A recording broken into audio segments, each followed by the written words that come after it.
నమస్తే. బీసీలకు 42% రిజర్వేషన్ల పైన బీసీ సంఘాలంతా కూడా బంద్కు పిలుపునిచ్చింది 18వ తారీఖున. సో ఈ బంద్లో తెలంగాణ రాజ్యాధికార పార్టీ మొన్న తీన్మార్ మల్లన్న స్థాపించినటువంటి రాజ్యాధికార పార్టీ తెలంగాణ రాజ్యాధికార పార్టీ అసలు పార్టిసిపేట్ చేస్తుందా చేయదా? సో సుప్రీంకోర్టు ఇచ్చినటువంటి తీర్పు కావచ్చు, మన హైకోర్టు ఇచ్చినటువంటి స్టే కావచ్చు, వీటన్నిటి పట్ల తెలంగాణ రాజ్యాధికార పార్టీ యొక్క వాళ్ళ రేపు భవిష్యత్ కార్యాచరణ ఏంటిది అన్నటువంటి విషయాలు ఒకసారి మాట్లాడేటువంటి ప్రయత్నం చేద్దాం. మనతో పాటు తెలంగాణ రాజ్యాధికార పార్టీ వర్కింగ్ ప్రెసిడెంట్ అయినటువంటి సుధాగాని హరిశంకర్ గౌడ్తోంటి. అన్న నమస్తే. సో ఒక పక్కన స్టేలు హైకోర్టు ఇచ్చినటువంటి జీవో నెంబర్ 9 పైన స్టే కావచ్చు, ఇలా సుప్రీంకోర్టు సైతం కూడా ఆ స్టేకి మద్దతు ఇస్తూ దాన్ని సమర్థిస్తూ ఇచ్చినటువంటి తీర్పును కావచ్చు. సో ఏ విధంగా తీసుకుంటారు? రానున్నటువంటి భవిష్యత్తులో కాంగ్రెస్ పార్టీ 42% రిజర్వేషన్లు పార్టీ పరంగా వెళ్లేందుకు సిద్ధమవుతున్నటువంటి ఈ తరుణంలో మీ పార్టీ యొక్క లక్ష్యం ఏంటిది? మీరు ఏ విధమైనటువంటి కార్యాచరణతో ముందుకెళ్లాలన్నటువంటి ప్రయత్నం చేస్తా ఉన్నారు? కాంగ్రెస్ పార్టీ ఫస్ట్ నుంచి అదే విధానంలో ఉంది. 42% రిజర్వేషన్లను చట్టబద్ధతో కాకుండా పార్టీ పరంగా ఇవ్వాలని ఒక ప్లాన్. కానీ ఇదంతా ఒక సినిమా నడిపారు, డ్రామా. అర్థమైందా? ఒకటే ఉదాహరణ చెప్తా. హైకోర్టులో వాదనలు నడిచినాయి.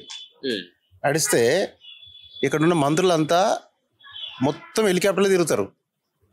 ఉత్తమ్ కుమార్ రెడ్డి, కోమటిరెడ్డి వెంకరెడ్డి 100 కిలోమీటర్ దూరంగా హెలికాప్టర్గా పోతారు. ఇక బట్టి విక్రమార్క, పొంగులేటి శ్రీనివాస్ రెడ్డి అయితే కింద నడవంగా నేను చూడలే. అసలు అభిషేక్ సింఘి, మన సింఘి ఫేమస్ అడ్వకేట్, సుప్రీంకోర్టు లాయరు. అదే మన ప్రాంత ఎమ్మెల్యే ద్వారా ఎన్నుకున్న రాజ్యసభ మెంబర్ మాత్రం వర్చువల్గా వీడియో కాన్ఫరెన్స్ వాదిస్తాడు. ఇక అర్థం చేసుకోండి చిత్తశుద్ధి. ఇంకొక ఆయన చాలా ఫేమస్ లాయర్ అయిన రవికుమార్ వర్మ, మాజీ అడ్వకేట్ జనరల్ కర్ణాటక గవర్నమెంట్, బెంగళూరులో ఉంటాడు. ఆయన కూడా వర్చువల్లో వాదించాడు. అతను రావచ్చు కదా బెంగళూరుకు పెళ్లిలకు. రోజుకు సర్వత్రా ఇక్కడి నుంచి ఎమ్మెల్యేలు, మినిస్టర్లు కాంగ్రెస్ పార్టీ మీటింగ్లో పోతారు, రాహుల్ గాంధీ సభలో పోతారు. కానీ వాళ్ళు వచ్చి వర్చువల్గా కాకుండా స్వయంగా వాదించవచ్చు కదా. అది లేదు. అడ్వకేట్ జనరల్ రోలు సుదర్శన్ రెడ్డి గారు ఎక్కడుంది చిత్తశుద్ధి? ఈ ప్రభుత్వానికి ఉందా? లేదు. ఇది బీసీలను ఒక వంచన చేయడం, మోసం చేయడం తప్ప ఇంకోటి కాదు. ఇంకేం చేయాలి? కాంగ్రెస్ పార్టీ చేయాల్సినటువంటి కార్యక్రమాలు కూడా అన్ని చేసినాం మేము. ఒక పక్కన అసెంబ్లీలో తీర్మానం చేసినాం, బిల్లును పాస్ చేసినాం, దాని తర్వాత జీవో ఇచ్చినాం, ఢిల్లీకి పోయి కొట్లాట చేసినాం అని చెప్పేసి అంటున్నటువంటి ఈ తరుణంలో ఇంకేం చేస్తే కాంగ్రెస్ పార్టీకి నిజంగా బీసీల పట్ల చిత్తశుద్ధి ఉందని చెప్పేసి ఇంకే విధంగా నిరూపించుకోవాలి? చిత్తశుద్ధిని ఎందుకు చెప్తున్నానంటే, కాంగ్రెస్ పార్టీ చేయవలసింది ఇక్కడ చట్టం చేసింది. గవర్నర్ ఆమోదం చేయడానికి గవర్నర్ దగ్గర చేసిన ప్రెషర్ ఏంది? వీళ్ళు ఒక అఖిలపక్షం పోయిర్రా, గవర్నర్ ఇల్లు ముట్టడి చేసిండ్రా, అంతేందుకు బీజేపీ ప్రభుత్వం చేయలేదు అన్నారు, అక్కడ చేస్తలేరు అన్నారు. బీజేపీ ఇక్కడున్న సిటీలో ఉండే కేంద్ర మంత్రి కిషన్ రెడ్డిలను, బండి సంజయ్ని ఎందుకు ముట్టడించాలి? ఎందుకు చేయాలి? ఇక్కడే ఉండి నాటకాలు ఆడుకుంటా ప్రజలను బీసీలో మోసం చేయ తప్ప ఇంకోటి తప్ప ఇక్కడ కోర్టులో నడుస్తుంది. హైకోర్టులో ఇప్పుడు సుప్రీంకోర్టుకు పోయారు. సుప్రీంకోర్టు ఏమన్నది? కొట్టేసింది పిటిషన్. ఇవన్నీ తెలియదా? ప్రతి ఒక్కరు మా మల్లన్న గారు, మా ప్రెసిడెంట్ గారు ఎప్పుడో చెప్తూనే ఉన్నారు ఇదంతా ఉత్త కేసు అని. ఇది ఆయన చెప్పినట్టే అయింది, అంత ఇంకేం లేదు. ఇది ఒక నవ్వులాట కార్యక్రమం తప్ప ఇంకోటి కాదు. మీది కూడా ఒక పార్టీ, తెలంగాణ రాజ్యాధికార పార్టీ. సో మీ పార్టీ యొక్క లక్ష్యం ఏంటిది? ఒక పక్కన కాంగ్రెస్ పార్టీ కొట్లాడాలి, లేకపోతే బీఆర్ఎస్ పార్టీ పనిచేయాలి, వాళ్ళ ఇంటి ముట్టడి ఎందుకు చేయలేదు, వీళ్ళ ఇంటి ముట్టడి చేయడం ఎందుకంటే బాగానే మాట్లాడుతున్నారు కాదనట్లేదు. కానీ మరి మీరు కూడా చేయాల్సినటువంటి కార్యక్రమాలు కూడా ఉంటాయి కదా. మీరు ఏ విధమైనటువంటి ప్రెషర్ని ప్రభుత్వాల, కేంద్ర రాష్ట్ర ప్రభుత్వాల పైన తీసుకొచ్చేటువంటి ప్రయత్నం ఇప్పటివరకు ఏం చేసింది మీరు? మల్లన్న గారు ప్రతిరోజు క్యూన్యూస్ వేదికగా వేల మందికి చెప్తూనే ఒక సబ్జెక్ట్ ఇది. తను చేసింది, మేము చేసినంత ఎడ్యుకేట్ చేసేది, చైతన్యం నింపుడు చెప్తున్నాం. అది తక్కువేం కాదు.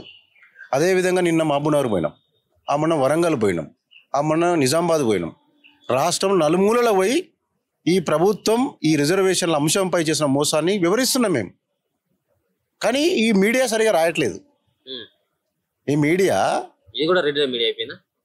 అందరి మీడియా అయిపోయింది, అది రాయట్లేదు. అది మా ప్రాధ. అయినా మేము ఊకోం. మీడియా రాసే వరకు మేము, వాళ్ళంతా వాళ్ళు రాసే వరకు మేము పోరాటం చేస్తాం. మేము మా ప్రోగ్రామ్ చేసుకుంటాం తప్ప వాళ్ళము బదలాడము, వాళ్ళను అర్జీ చేయడం ఏమి ఉండదు ఇక్కడ. సో 42% రిజర్వేషన్లతోటి ఒకవేళ కనుక కాంగ్రెస్ పార్టీ పరంగా ఇచ్చి ఒకవేళ ఎన్నికలు కనుక వెళ్ళినట్టయితే మీరు మీ పార్టీ పోటీ చేస్తుందా, లేకపోతే వీటన్నిటి కూడా బహిష్కరిస్తుందా? మేము తప్పకుండా ఎన్నికల బరిలో ఉంటాం. వాళ్ళ రిజర్వేషన్ మాకేం సంబంధం? మాకు ఒక రాజకీయ పార్టీ, వాళ్ళది ఒక రాజకీయ పార్టీ. వాళ్ళతో మాకే సంబంధం. బీసీ బంద్లో మీరు పాల్గొంటా ఉన్నారా? వాళ్ళు బీసీ జేఏసీ ఇచ్చినటువంటి పిలుపు మేరకు వాళ్ళు ఆల్రెడీ ఇప్పటికే పెద్ద ఎత్తున కూడా రాష్ట్రాన్ని అంతా కూడా అగ్నిగుండం చేస్తాం, లేకపోయినట్టు బంద్ ప్రకటిస్తామని చెప్పేసి ఏదైతే జాజుల శ్రీనివాస్ గౌడ్ కావచ్చు, మరొక పక్కన ఆర్ కృష్ణ లాంటి వాళ్ళు ఇప్పటికే ఒక జేఏసీని ఏర్పాటు చేయడం జరిగింది. ఆ జేఏసీ తోటి మీ తెలంగాణ రాజ్యాధికార పార్టీ కలిసి పోరాటటువంటి అవకాశం ఉంటుందా? అంశం అనేది బీసీ అంశము రిజర్వేషన్ అనేది అందరిది, ఇది వాళ్ళు ఒక్కరిదేం కాదు. మేము ఆ దిశలో ఒక నిబద్ధతతోటి మా నాయకుడు మల్లన్న గారు, మా పార్టీ నిబద్ధత కృషి చేస్తుంది. కొట్లాడతాం మేము, ఎవరు వచ్చినా రాకున్నా ఎవరితో సంబంధం లేకుండా మేము కొట్లాడతాం, వాళ్ళని కలుపుకొని పోతాం. వాళ్ళు చేసింది కూడా మంచి పని చేస్తున్నారు. దానికి సంబంధించి మల్లన్న గారితో సంప్రదించారు వాళ్ళు. ఈరోజు సాయంత్రం కలుస్తున్నారు. మేము దాని తర్వాత మేము మద్దతు విషయంలో మేము ప్రకటిస్తాం. మల్లన్న గారు మీరు వరంగల్ జిల్లా అధ్యక్షులు అనుకుంటా. సో ఏంటి తెలంగాణ రాజ్యాధికారి పార్టీ యొక్క భవిష్యత్ కార్యాచరణ ఏ విధంగా ఉండబోతా ఉన్నది? ఇప్పుడు ఇచ్చినటువంటి సుప్రీంకోర్టు ఇచ్చినటువంటి తీర్పును ఏ విధంగా చూస్తా ఉన్నాం?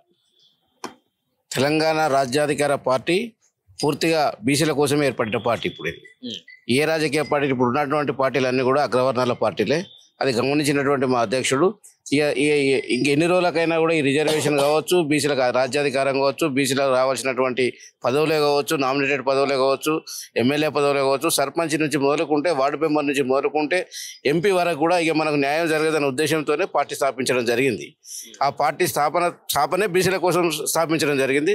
దానితో పాటు రిజర్వేషన్ అంశానికి వచ్చేసరికి అందరికంటే ముందే మా అధ్యక్షుడు చెప్పడం జరిగింది, ఇది అనేది బూటకము, ఈ ప్రభుత్వం తీసుకొచ్చిన రిజర్వేషన్ నిలవదు, ఇది ఖచ్చితంగా హైకోర్టులో కొట్టుడు పోతుంది. నిన్నగా మొన్న కూడా మళ్ళీ చెప్పాడు, సుప్రీంకోర్టులో లీవ్ పిటిషన్ వేసినట్టు అక్కడ కూడా కొట్టుడు పోతుంది, అయిపోతే జరగదని చెప్పి. కాకపోతే ఇది ఒక ఎన్నికల డ్రామాగా ఆడుతున్నటువంటి ప్రభుత్వం ఆడుతున్నటువంటి ఒక నాటకంగానే మేము అనుకుంటున్నాం. ప్రజాక్షేత్రంలో కూడా కొట్టాడాల్సినటువంటి అవసరం కూడా ఉంటుంది కదా సార్? చెప్తున్నారు ముందుగానే చెప్పింది అనేది కాకుండా, సో ప్రజాక్షేత్రంలోకి వచ్చి సో ప్రజలను కూడా అవేర్నెస్ చేసేటువంటి ప్రయత్నము, లేకపోతే మిగతా సంబంధించినటువంటి పార్టీలను ప్రెషర్ చేసుకొచ్చేటువంటి ప్రయత్నం, అటువంటిది కూడా చేయాల్సినటువంటి అవసరం తెలంగాణ రాజ్యాధికార పార్టీకి లేదంటారు? తప్పకుండా ఉన్నది. ప్రజాక్షేత్రంలో ఈరోజు అన్ని ఛానళ్ళు కూడా ఆల్రెడీ మేము ఎంత చెప్పినా అన్ని ఛానళ్ళు ఎక్కడ ఉన్నాయో మీ అందరికీ తెలుసు. ఇప్పటికే ఇప్పుడు ప్రచారంలో ఇప్పటికే మా వర్కింగ్ ప్రెసిడెంట్ చెప్పినట్టు ఇప్పటికే ఒక 4 జిల్లాల పర్యటనలు అయిపోయినాయి ఆల్మోస్ట్. మిగతా 6 జిల్లాలు కూడా అంటే ఉమ్మడి 10 జిల్లాలు 4 జిల్లాల పర్యటన అయిపోయింది. ఇంకా 4 జిల్లాల పర్యటన కూడా త్వరలో చేస్తున్నాం. మొన్ననే మేము జిల్లా ఇన్ఛార్జీలను కూడా వేయడం జరిగింది, జిల్లా ఇన్ఛార్జీలను కూడా వేసుకోవడం జరిగింది.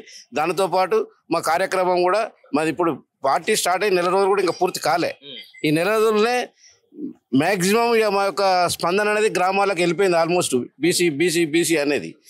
కాబట్టి తప్పకుండా దాంట్లో మేము విజయం సాధిస్తాం. సో ఇప్పుడు రానున్నటువంటి ఎన్నికలు, స్థానిక సంస్థల ఎన్నికలు, జెడ్పీటీసీ, ఎంపీటీసీ ఆల్రెడీ మరి గుర్తు లేనటువంటి పార్టీ, సో ఏ విధంగా ముందుకెళ్ళేటువంటి అవకాశం ఉంటుంది? సో ఏంటిది ఆల్రెడీ గుర్తు కోసం ఆల్రెడీ కోర్టును కూడా వెళ్ళినటువంటి పరిస్థితి కనబడతా ఉంది. ఒకవేళ కనుక గుర్తు రానట్టయితే ఉంటే మీ పార్టీ యొక్క భవిష్యత్తు ఏంటిది? మీ పార్టీని నమ్ముకున్నటువంటి వాళ్ళకి మీరు ఏం సమాధానం చెప్తారు? గుర్తు రాకపోవడం మీరు పొడి చేసినా గుర్తు వస్తుంది. సో ఇండిపెండెంట్ గుర్తు పార్టీ మాదే ఉంటది. గుర్తు అయితే గుర్తు ఏదో వచ్చినా మాదే గుర్తు అవుతుంది కదా. మేము గుర్తు కోసం పర్మనెంట్ గుర్తు అయితే కాదు, వచ్చేది పర్మనెంట్ గుర్తు. ఎవరు కూడా ఫస్ట్ పర్మనెంట్ గుర్తు కాదు. ఈవెన్ టీఆర్ఎస్ చూడండి, ఫస్ట్ బస్సు వచ్చింది, తర్వాత రైతు నాగలు పొడి చేసిండు, ఆటో పోయింది, కారుకు వచ్చి 4 గుర్తుకు వచ్చింది. ఫస్ట్ ఎవరు కూడా రాదు గుర్తు. కామన్ గా మేము తప్పకుండా ఎన్నికలకు పోతాం, కామన్ సింబల్తో పోటీ చేస్తాం, ఎన్నికల్లో కొట్లాడతాం మేము.